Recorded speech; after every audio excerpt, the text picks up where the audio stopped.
அரியணையோ ஆடடை குடில்தா மாளிகையோ வைக்கோல் படுக்கை அரியணையோ ஆடு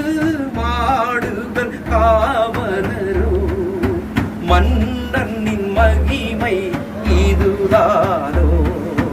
ஆடு மாடுகள் காவலரோ மன்னனின் மகிமை